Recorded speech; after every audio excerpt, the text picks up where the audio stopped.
diferente um do outro. Extraordinário. Papai do céu é maravilhoso. Você pode abrir o mesmo versículo todo dia. É diferente a cada dia. É verdade. É assustador. A palavra de Deus é assustadora. Extraordinária. Então, para cada dia de vergonha, dupla honra. Só que aí eu comecei a pensar, mas que negócio, né? Como é que pode? Vergonha? Povo de Deus, servo do Deus Altíssimo, Todo-Poderoso, Glorioso, Onisciente, Onipotente, Onipresente, Criador de todas as coisas, Criador, Mantenedor, Salvador da vida. Como é que pode um negócio desse? Então, surgir a palavra vergonha na história? Como é que pode? E vergonha pelo dicionário é desonra, humilhação, vexame, opróbrio. Chique essa, né? Opróbrio. Não enrola, opróbrio. A Bíblia tem muito essa palavra, opróbrio, que é humilhação, que é vergonha. Mas como é que pode isso? O povo de Deus, a palavra de Deus, o que ela promete? Dá uma olhada aí em cima. O que ela promete? O Senhor te porá por cabeça e não por cauda, e só estará em cima e não debaixo. Isaías 1,19. Comereis o bem dessa terra. Só coisa boa. Só coisa maravilhosa. Quando aparece só uma parte, quando aparece parte A, já viram isso, né? Parte B, já sabe como é, sabe o que é? Para quem não sabe, é assim: parte A é o começo até o meio do versículo, parte B, do meio ao final, às vezes separado por vírgula, ponto final ou mudança de ideia. Então, quando fala parte A, é o começo até metade, parte B, metade até o final. Mas a palavra de Deus, ela fala assim: é o melhor para você. É assim, não é? É assim, porque Deus é bom e tudo que Ele faz é bom. Aleluia. Deus falou assim depois de ter criado tudo: é bom. Lembra dessa passagem? E viu Deus que era bom. Então tudo é bom. O que Ele faz é bom. E Ele tem essa promessa: colocar por cima a cabeça, não cauda, tudo de melhor, vai comer o melhor dessa terra. E as demais promessas, todos nós conhecemos. Você já comprou aquela caixinha de promessa? Todo mundo já teve. Todo mundo já teve. Então lá você acha, tem uma Bíblia de promessas, que as promessas são destacadas. Tem tudo isso. Mas as promessas sempre são boas. Sempre são boas. Mas então como é que entra a história da vergonha nessa história? Como é que chegou isso? Como é que pode um povo, e aí a gente está falando do povo de Deus, todo mundo se lembra da entrada na Terra Prometida? Por Josué? E ganharam, e ganharam, e ganharam. Eles dominaram e tomaram Jericó, que tinha uma muralha indestrutível. Mas foi Deus que derrubou. Exatamente. O povo era protegido, guiado, cuidado, mantido por Deus. Só vitória. Os outros povos tinham medo de ouvir falar do povo de Deus. Tinha uns que se entregavam sem brigar. Quem quer é o povo de Deus. Estou fora. Como é que esse povo então vem falar de vergonha? Como é que pode chegar nesse detalhe da vergonha? E aí a gente chega aqui, ó. Você já pode pegar a Bíblia. Quem trouxe a Bíblia? Amém. Trouxemos a Bíblia? Amém. Eu fecho o olho para não ofender ninguém, para não parecer que eu estou acusando alguém. Daniel, já pode segurar o livro de Daniel, que a gente vai ler Daniel. Pastor, mas falou de Daniel semana passada. Pois é! Quando eu estava conversando com a pastora Beth, essa palavra veio no dia do meu aniversário, 23 de outubro, essa de hoje. Veio mais de um mês atrás. Quando a pastora convidou, eu já pergunto assim: papai, o que é que eu vou falar?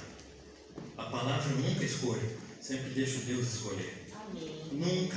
Amém. Nós nunca devemos escolher a palavra. Isso é manipulação. Quando Deus fala, Ele fala e todo mundo entende, todo mundo recebe. Cada um entende de um jeito, mas atende a todo o coração. É extraordinário. Mas vamos lá. Livro de Daniel. E aí eu falando com a pastora, nossa, Daniel, ela falou: não, tem sim, Daniel. Então eu olhei para ela assim: não.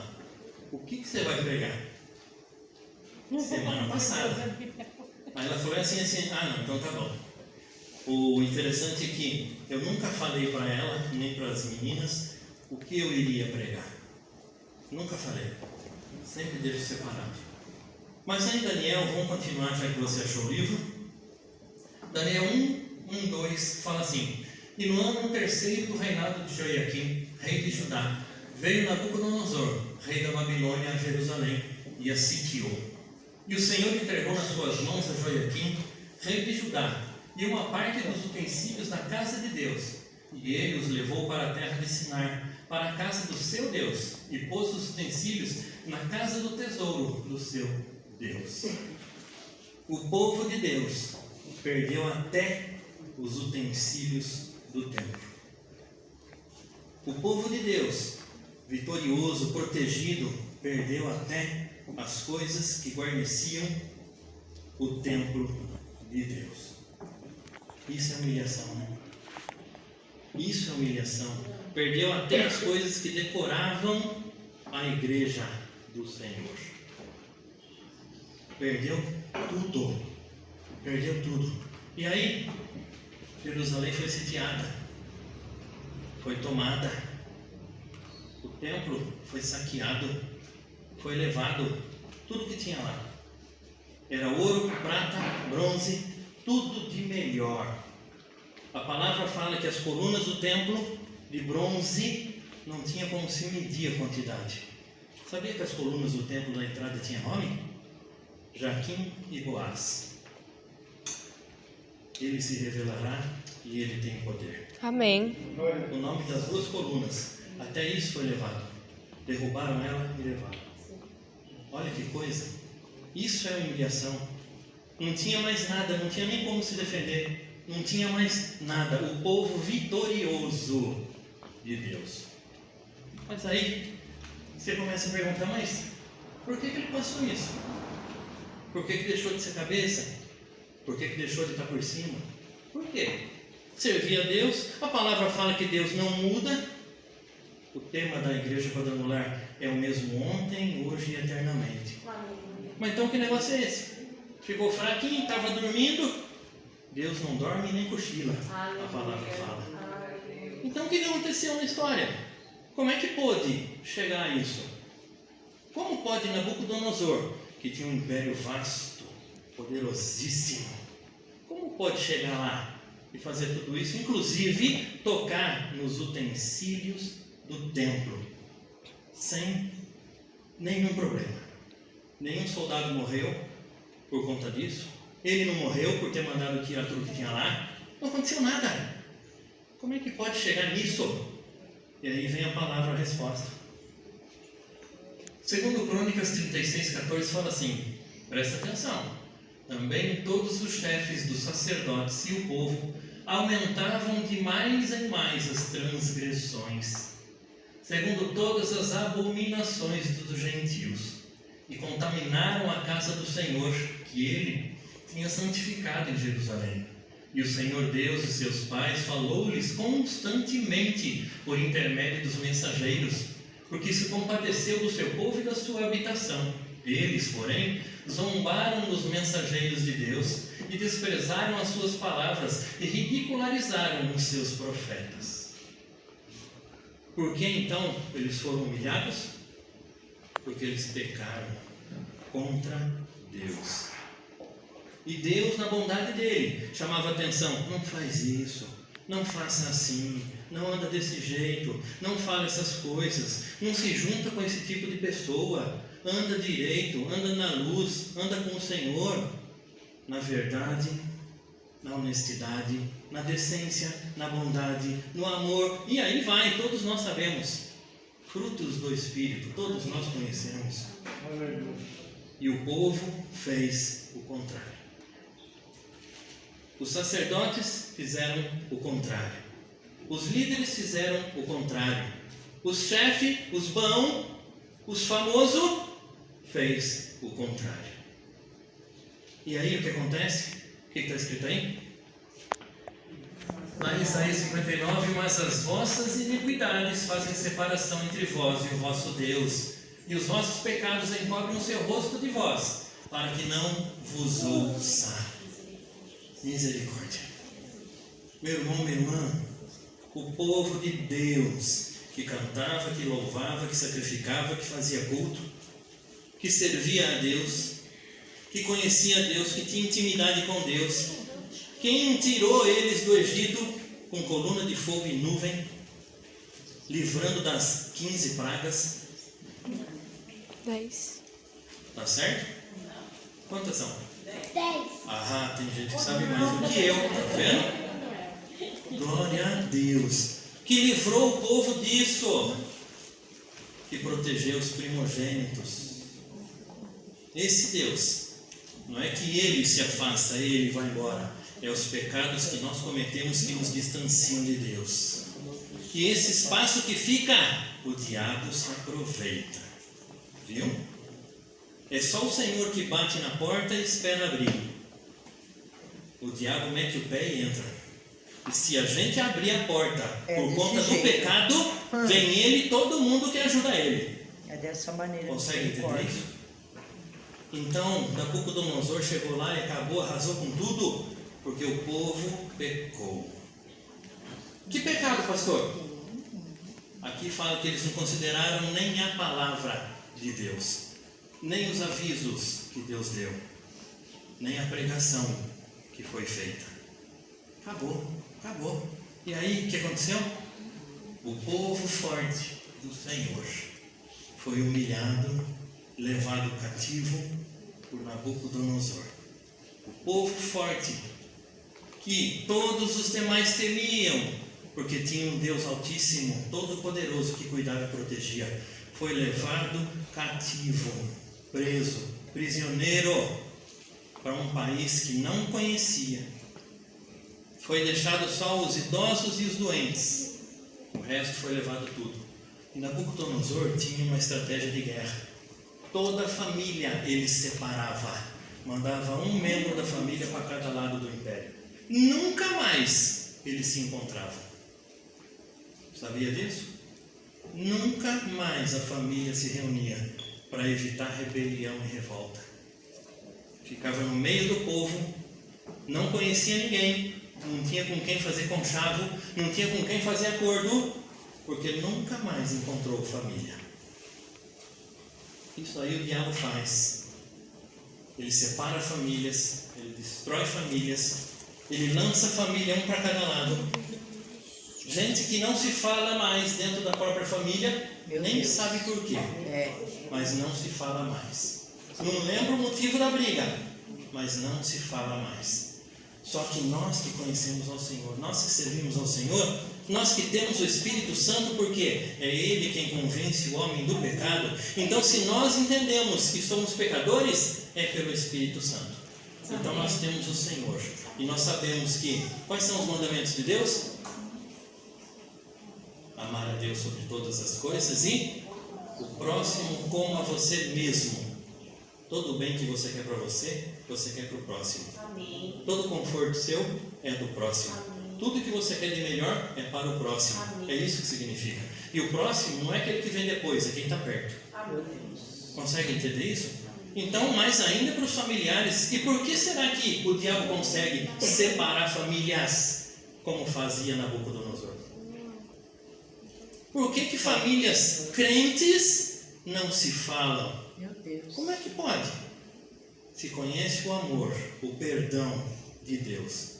Porque nós recebemos amor, nós recebemos perdão, nós somos amados e perdoados. E por que não fazer se somos imitadores de Cristo? Meu Deus, é forte, Senhor. Mas aí continua, né? O pecado autorizou a destruição e a prisão e a humilhação. Pastor, o negócio está indo de mal a pior, parece. Mas aí continua. Abre aí Daniel 3. Foi aí que eu falei para o pastor, o que você vai pregar? Todos nós conhecemos. O povo sendo levado cativo foi escolhido assim: me separa jovens, bonitos, estudiosos, entendidos da realeza. Daniel fazia parte da realeza. Todos que foram separados faziam parte da realeza. E nós já aprendemos que eles fizeram uma escolha. Lembra? Semana passada? Não vou me contaminar com os manjares do rei. Ou seja, eu não vou me misturar com as coisas desse mundo dele aí não. É isso que fala. E Daniel 3 eu não coloquei porque ele é longo, mas nós vamos ler. Achamos? Amém. O rei Nabucodonosor.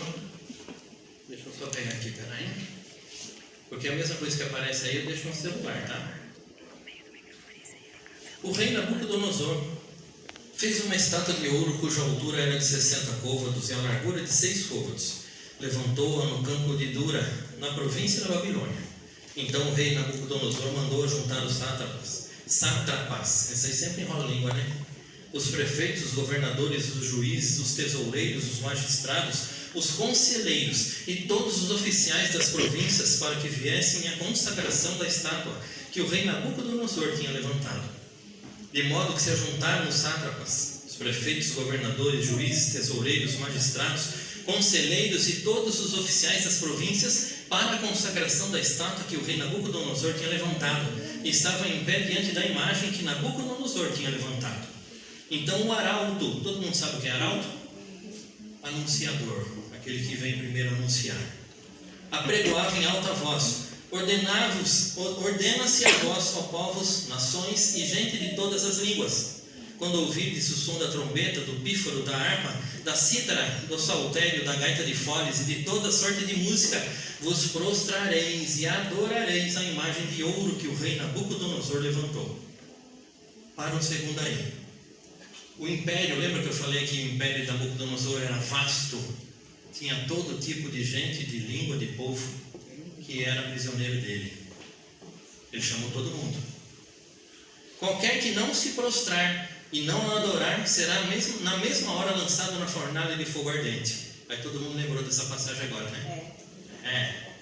Portanto, no mesmo instante em que todos os povos ouviram o som da trombeta, do pífaro, da harpa, da cítara, do saltério e de toda sorte de música, prostraram-se todos os povos, nações e línguas e adoraram a estátua de ouro que o rei Nabucodonosor tinha levantado.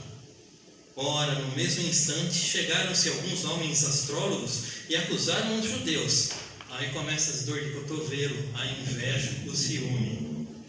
E disseram ao rei Nabucodonosor: ó rei, vive eternamente. Tu, ó rei, fizeste um decreto, pelo qual todo homem que ouviste o som da trombeta, do pífaro, da harpa, da cítara, do saltério e da gaita de fole, de toda sorte de música, se prostraria e adoraria a estátua de ouro. E qualquer que não se prostrasse e adorasse, seria lançado na fornalha de fogo ardente. Há uns homens judeus que tu constituíste sobre os negócios da província da Babilônia. Olha a inveja descarada. Sadraque, Mesaque e Abednego, estes homens, ó rei, não fizeram caso de ti. A teus deuses não servem, nem adoram a estátua de ouro que levantaste. Então Nabucodonosor, com ira e furor, mandou chamar Sadraque, Mesaque e Abednego, de sorte que estes homens foram levados à presença do rei. Disse-lhes Nabucodonosor: é de propósito, ó Sadraque, Mesaque e Abednego, que vós não servis a meus deuses, nem adorais a estátua de ouro que levantei? Agora, se estáis prontos, quando ouvirdes o som da trombeta, do pífaro, da cítara, da harpa, do saltério, da gaita de foles, de toda a sorte de música, que vos prostrardes e adorareis a estátua que fiz, bom é.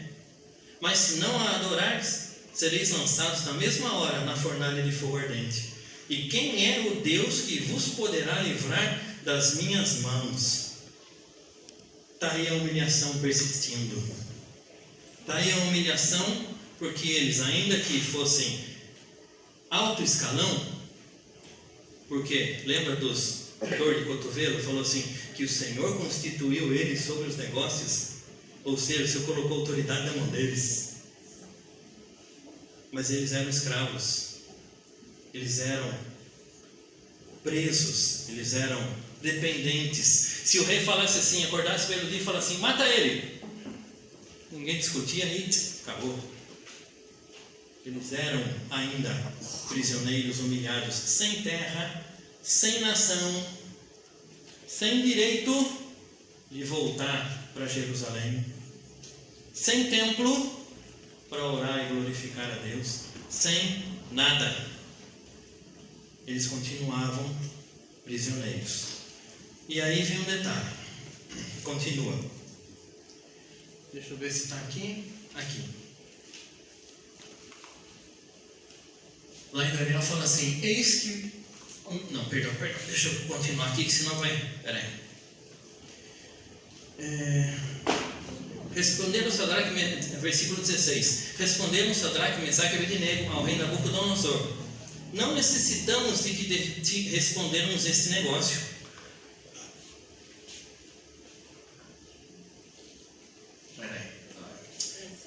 Vou ter que ler aqui, não coloquei, perdão, irmãos. Versículo 17: se formos lançados na fornalha de fogo ardente, o nosso Deus, a quem nós servimos, pode livrar-nos dele, e ele nos livrará da tua mão, ó rei. Aleluia. Aí versículo 18, presta atenção: se não, fica sabendo, ó rei, que não serviremos a teus deuses, nem adoraremos a estátua de ouro que levantaste. Prisioneiro, sem pátria, sem nada, mas nervoso. Pode acontecer o que for, eu vou servir a Deus. Amém. Não interessa a ameaça que for, eu vou servir a Deus. Meu irmão, minha irmã, o que o povo de Deus fez lá atrás, os pecados que eles cometeram, alcançaram a descendência deles.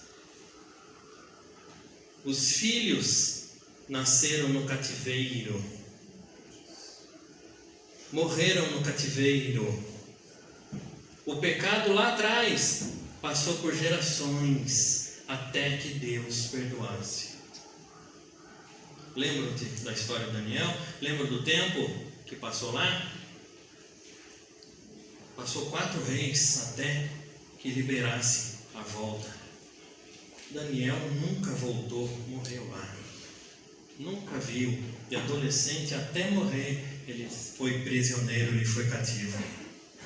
Olha o que o pecado faz. Meu irmão, minha irmã, para pensar no que nós, você e eu estamos fazendo hoje e na nossa descendência. O que será que eles vão sofrer ou o que eles vão colher?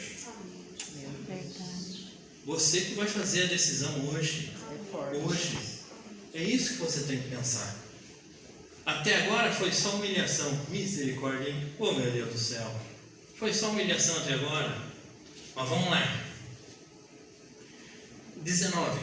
Então Nabucodonosor se encheu de furor e se mudou o aspecto de seu rosto contra Sadraque, Mesaque e Abednego, e ordenou que a fornalha se aquecesse 7 vezes mais do que se costumava, e ordenou aos homens mais fortes que estavam no seu exército que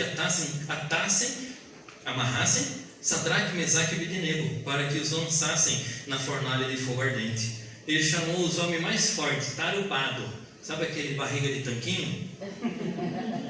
Eu vou fazer uma piada antiga. Não é igual a minha, que é máquina de lavar com água quente. É de tanquinho. 15 quilos. Não. Amarrou eles com toda a força que tinham. Era para não soltar mesmo. Era para não assim, o nó está frouxo. Conseguiram fugir. Não, o rei falou assim, amarra. Chamou os poderosão do exército, agora amarra. Bem amarrado. Presta atenção aqui, versículo 21. Então esses homens foram atados com os seus mantos, suas túnicas, seus turbantes e suas vestes. O que tem a ver uma coisa com a outra, né? Meu irmão, minha irmã, quando o diabo quer fazer estardalhaço, acabar com tudo, ele pega tudo que você tem, família e coisas, para jogar na fornalha. Consegue entender isso? Quando abre espaço para o diabo, ele cata tudo para matar, roubar e destruir. É isso que ele sabe fazer. É só isso que ele faz. Aqui eles juntaram tudo que eles tinham e jogaram eles com tudo dentro da fornalha. E aí vem um detalhe extraordinário. 22. Porque a palavra do rei era urgente e a fornalha estava sobremaneira quente, a chama do fogo matou os homens que levaram a Sadraque, Mesaque e Abednego. Só o calor do fogo matou os fortão. Estava quente, né? Só o calor matou, mas eles foram jogados, os 3 lá dentro, amarrados e com tudo que tinha. E aí continua. Esses 3 homens, Sadraque, Mesaque e Abednego, caíram atados dentro da fornalha de fogo ardente. Quem já se queimou aqui? Olha, o negócio é chato, né? Demais. O negócio é chato. Eu tive um acidente terrível com a cola quente. Tem até bolha para provar. Negócio, que invenção maluca aquela. Meu irmão, minha irmã, os 3 foram jogados, lançados no meio do fogo, que matou quem os levou. Matou. Eles não caíram junto com eles dentro da fornalha. Fora, eles morreram. Imagine o calor. E a palavra fala assim, 7 vezes mais do que o normal. O negócio estava... E aí, vem Nabucodonosor, agora dá para a gente ver aqui, ó. Então o rei Nabucodonosor se espantou e se levantou depressa e falou, dizendo aos seus conselheiros, não lançamos nós dentro do fogo 3 homens atados? Responderam e disseram ao rei, é verdade, ó rei? Respondeu dizendo, eu porém vejo 4 homens soltos, que andam passeando dentro do fogo, sem sofrer nenhum dano. E o aspecto do quarto é semelhante ao Filho de Deus. Meu irmão, minha irmã, meu irmão, minha irmã, presta atenção, presta atenção. Deus, Ele não poupa nem lugar e nem nada a seu favor. Nem o Filho dele. Ele poderia ter mantido o sacrifício de animais e tudo mais, mas não perdoava pecado, Ele cobria o pecado. O único que podia apagar o pecado, e Deus declarado, os teus pecados não me lembrarei jamais. Aleluia. Era o sangue puro e imaculado do Senhor. Aleluia. Eles foram jogados lá. Foram. Os homens morreram que jogaram eles. E aí o rei olhou assim e falou, que é isso? Tá doido?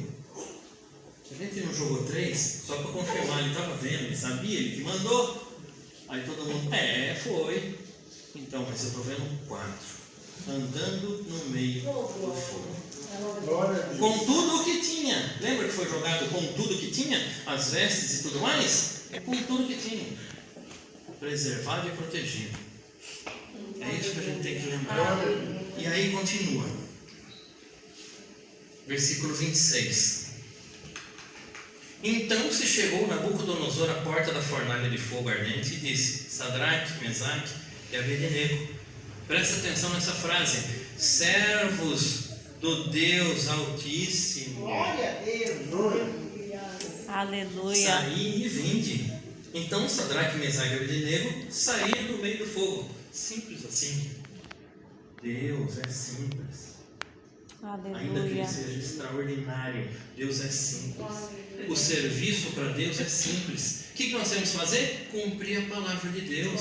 Amém. É simples e não tem nada escondido. Você pega a palavra e lê e você sabe o que fazer. Amém. É simples assim. Por isso que todo pastor fala: lê a Bíblia, lê a Amém. Bíblia, lê a Bíblia. Amém. O pastor é muito comprido. Lê o Novo Testamento. Ainda é grande. Lê os 4 evangelhos. Terminou, lê de novo. Acabou, faz outra vez. Pastor, tem uma preguiça de ler. Compre uma Bíblia com palavras de Jesus em vermelho. Lê só o que está em vermelho. Eu costumo falar assim: você vai ter todas as respostas da sua vida, porque Jesus respondeu todas as perguntas da vida. Aleluia. Simples assim, mas leia toda a Bíblia. Você não sabe que extraordinário que tem, que passagens maravilhosas que tem, que coisa extraordinária que tem. E tudo que está escrito aqui, nós passamos na vida aqui agora. Nós vamos voltar. E aí, depois disso, olha que coisa gloriosa. Já imaginou? Olhar lá para dentro e falar assim: que isso? Estou vendo um que é mais brilhante que tudo. Olha com isso. Aí continua. 3:28 fala assim: falou Nabucodonosor dizendo: bendito. Aí nós pensamos assim: para cada vergonha, dupla honra. Não é esse o tema? Sim. Então, primeira honra. Primeira honra. Falou Nabucodonosor dizendo: bendito seja o Deus de Sadraque, Mesaque e Abednego, Aleluia. que enviou o seu anjo e livrou os seus servos que confiaram nele, pois violaram a palavra do rei, preferindo entregar os seus corpos para que não servissem e nem adorassem algum outro Deus, senão o seu Deus. Deus foi glorificado Aleluia. pela vida deles que se Aleluia. negaram a pecar. Aleluia. Primeira honra. A vida deles deu testemunho de Deus. Nabucodonosor já falou assim: os servos do Deus Altíssimo podem vir aqui para fora. Ele nunca tinha falado isso. E ele fala deuses, ele servia vários deuses. E aí ele reconheceu que Deus, o Deus de Sadraque, Mesaque e Abednego, é Deus. Aleluia. E aí continua. Onde está? Onde está?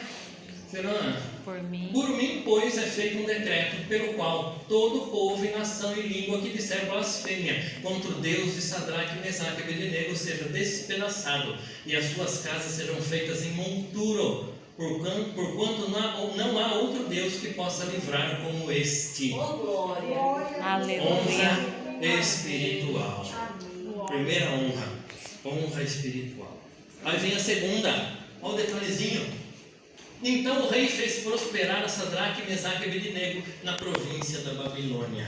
Segunda honra, honra no mundo material. Meu irmão, minha irmã, você consegue entender que nós vivemos em dois mundos? Sim. O servo de Deus vive em dois mundos, no mundo espiritual e no mundo material. Está aí a dupla honra. No mundo espiritual, o rei todo-poderoso na terra reconheceu a Deus Altíssimo na vida deles e através da vida deles.